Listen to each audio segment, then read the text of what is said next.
This is our final section of our Foundations unit.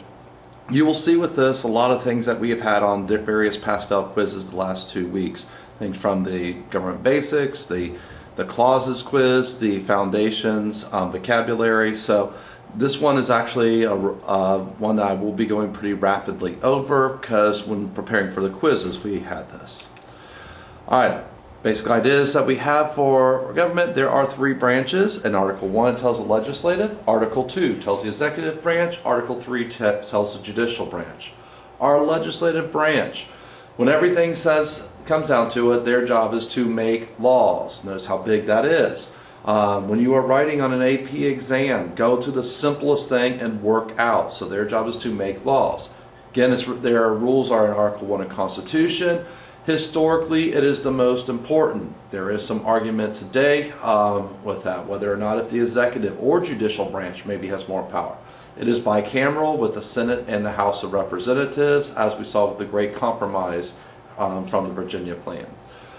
Article 1, sections 1 through 6 basically gives different rules of things. This is where they define about it being bicameral, also the voting, how they are selected, the basic rules. This is where we'll also have some changes because like Amendment 17 will change the rules that were originally there, as originally senators were chosen directly by the state legislators. Now they're directly by the people. Qualifications, you got to be 25 years, a resident of the state there, and a citizen at least 7 years in order to be a representative. Here, this is why you see that quote in there for the resident of the state. They want to make sure that you're in that area for geographic integrity. Notice it does not say you have to be a resident of that district. Some states make that a state law, but that is not in the Constitution. For a senator, it is seen a little more prestigious, so that is why it's 30 years or older. Representative of the state, representative, citizen for at least 9 years, if not natural born. For our representatives, they have 2-year terms. Their districts are they're redistricted every 10 years with the census, which that's where redistricting from our last section comes in. There are 435 total representatives. Each state must have at least one, even if the population is that big.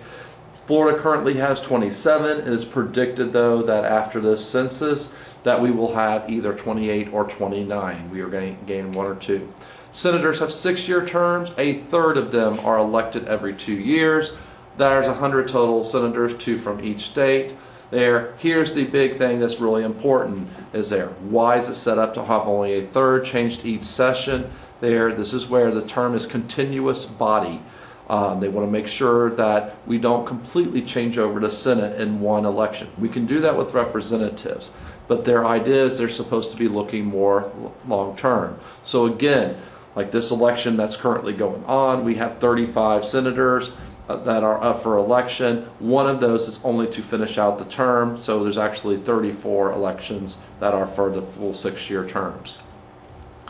The College Board over the last few years has had an emphasis, and we're going to go a little deeper in this when we have our legislative unit, but about how we have single-member districts there. What that means is that there is one office holder to legislator. It is a winner-take-all. Whoever has the most votes. So if you have a third party candidate and they take 20% of the vote, the Republican or Democrat will not have a majority but could still win with a plurality. This definitely helps the two-party system This is where we do some comparative government sides of this, and we'll look a little bit into what Britain does. But here's where what you would have is you vote for the party. So what would happen if you have it where it's proportional? If the Republicans had 44% of the vote, they get 44% of the representatives. Democrats had 35, then they get 35% of the representatives. And if the Green Party got 3%, they would have 3% of the representatives. If the Reform Party got 10%, they get 10%. So third parties have a better chance. And here, if you vote for what we have in America, it's very seldom that a third party has this in there. Again, that at-large district that some countries use is where we compare it. We are a single-member district. Okay, Article 1, Section 7. This is really important in here. One of the few powers that the House has over the Senate. All revenue bills must originate in the House. Revenue is tax. So anything that's going to be taxed has to start in the House of Representatives, not the Senate. This was important to our founding fathers. This is where you, when you're writing, you will take those facts from before and put in your writing. So if a tax has to start in the House of Representatives and a representative only has a 2-year term, they have to come back to be reelected very soon after whenever they introduce a tax. The whole how a bill law process comes about is also written in that section. Article 1, Section 8 is one longer section. This is where the powers of Congress are written. Most of those are enumerated, like Congress has power over commerce in there. But we do have the implied power, which the necessary and proper clause is the implied power where there's elastic. Commerce clause, taxing and spending power are all given to Congress at that time. Article 1, Section 9 and 10. Section 9 says things that Congress cannot do. Section 10 that the state cannot do. Later on, we will have the 10th Amendment with our reserve powers.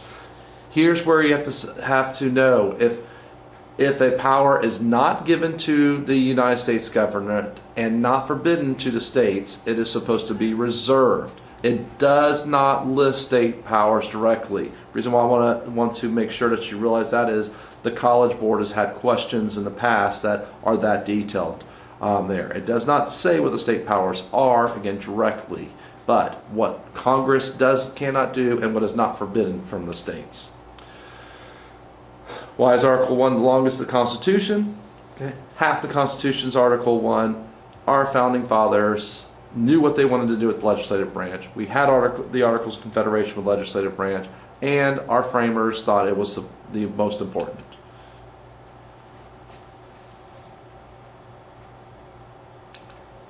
Okay, Article 2, the executive branch. Plain and simple, enforces the law. We normally think of the president, but you also have the entire cabinet, bureaucracy that tells with this part. Article 2 tells the powers of the president.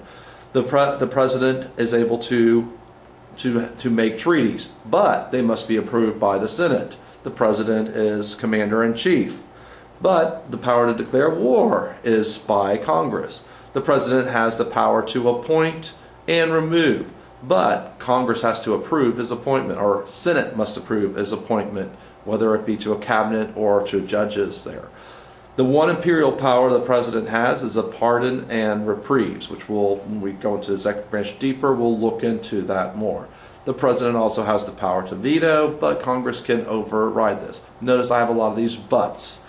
This is where our checks and balances are shown, and this is where a lot of our framers were worried about this president being like a king, so there's a lot of checks and balances over the president. And here, this is from the White House website, established in Article 2, Section 2 of the Constitution. The Cabinet's role is to advise the President on any subject he may require relating to the duties of each member's respective office. Okay, Article 3 is the Judicial Branch. Broadly, they are to interpret the laws. It is a lot shorter. They did not know exactly what they were wanting to do with the court system, but they did want to have a federal court because the articles showed that there was a weakness without it. Most of the details were later on passed in the Judiciary Act of 1789, but it does give the basic outline that there will be a Supreme Court and a court system. It is designed on purpose to be the least responsive to public opinion. They're not re-elected. They are not elected to start off with. They serve lifetime terms, so they're supposed to do what is best for the country long term. Article 3 also gives the requirements for federal cases. Congress's control of judicial powers. It has the basics of the appellate and original jurisdictions. It does say that there will be a life term for federal judges, not just Supreme Court justices. Again, more of the details were done in the Judicial Act of 1789. And we will also have, like the 11th Amendment, will give some more of the details that were needing to be solved. Why are our powers separated? We'll have a little more of a discussion of this, but going back to Montesquieu's ideas, and the idea is that we don't have any one person or one group of people with too much power, and then we have checks to make sure that if it tries to go too much, there's a way to alleviate that. Okay, Article 4. We'll go very deep into Article 4 when we have our Federalism unit. In here, you'll notice that there's two different clauses, the full faith and credit clause, the privileges and immunities clause there. So those are the clauses, again, that we'll be going deeper into in our Federalism unit there. The other thing that's in Article 4 is states have the right to extradition. That is one of your vocabulary words that you had, where if there's a person here in Florida that committed a crime, they escaped to Utah, Utah is supposed to send the person back to the state of Florida. Article 5, this is very important that you know not be familiar with, know this process. This is a two-step process for the amendment. The first side is the proposal. The basic idea, if it's national with 2/3, then it has to be ratified with the states. If you can look at that chart, I think I have it in your notes. Make sure that you look at this. It's a multi-step process, which this is part of the federalism. Now, for the proposal, there's two parts of it. It can be one of two ways. It can be a national convention. If 2/3 of the states request it, that has not been done under our Constitution or in the way that every one of our amendments has been done, there is a Congress and 2/3 of both the House and the Senate, both have to do it, 2/3, pass it, then it is then proposed. Then it goes to step 2. Step 2 is the ratification, which goes to the states. This is where the 3/4 come in, so it's 2/3 for the proposal, ratification's 3/4. Either 3/4 of the legislators have to approve it, or 3/4 of state conventions have to be done in here. Almost everything has been done by the state legislators. We did have the 21st Amendment that was approved by state conventions.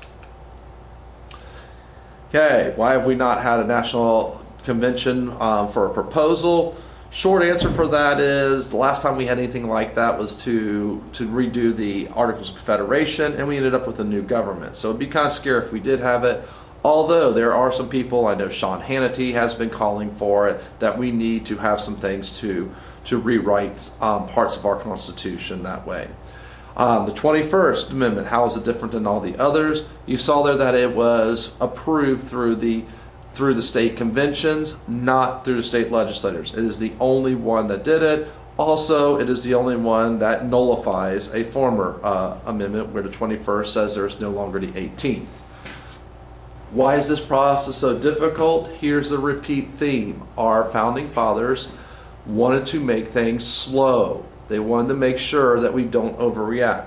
One of the great things about this amendment process that we have is we do not end up with frivolous amendments or something that we think is important right now may not think so 5 years down the road, where this process takes a while. We're going to see in the Federalism unit how the states are different. The state of Florida actually has an amendment dealing with pregnant pigs.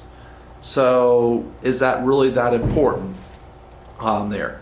Well, it's in our Florida Constitution, but for the U.S. Constitution, we try not to have those frivolous things.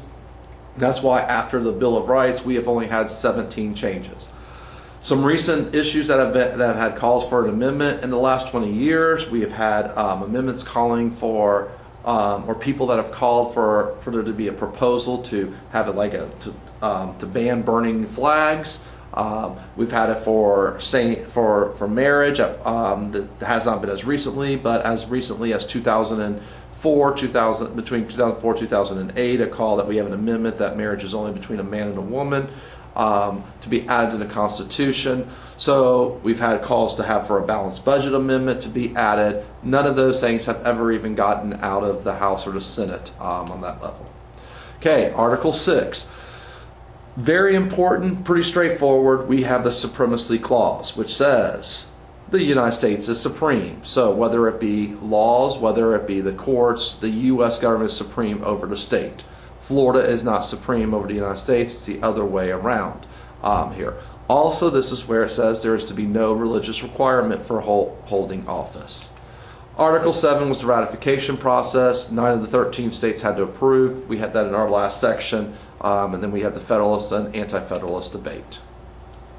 We had this for a quiz. I don't remember it this way, but some people remember with those 7 articles, lazy elephants jump seldom and sit regularly.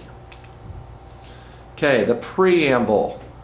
We've been saying that some this last week, but here's where you look at the beginning of the Constitution.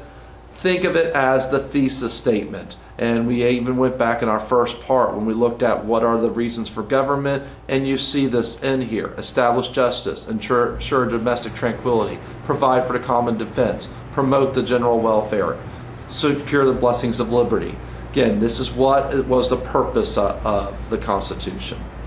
And here's where we actually had a long time ago, there was a AP question that asked what was the preamble and how was it supported. This one the AP had, in my opinion, much harder exams than they do today.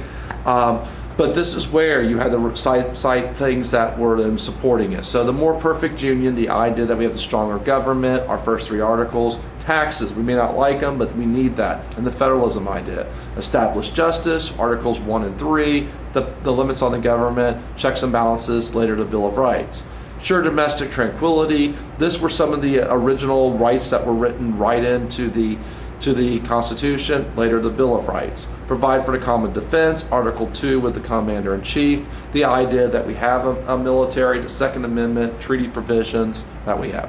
Promote the general welfare, the Commerce Clause, also with the courts that we have. And the secure the blessings of liberty. Besides the liberties that were already written in the Constitution, the Bill of Rights then reaffirmed that.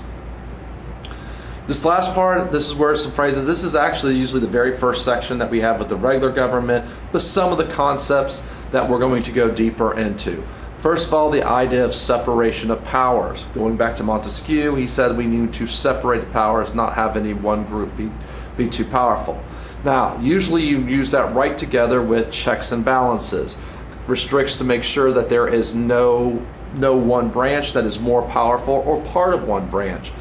This will be something that later we will have a checks and balances, or a pass-fail quiz on the checks and balances. That will probably be one of your most important ones that you have, because so much of your writing is going for the AP exam will be about checks and balances, and not just a veto and overriding the veto. The idea of federalism, you notice we keep coming back to that, and this is where we had tried with the Articles of Confederation to be a confederation, but that didn't work out. We did not want something as strong as the British government, so this is where we have the in-between. And there are flaws to it, but this is what has been the success of the United States. But again, it's also been a lot of conflicts.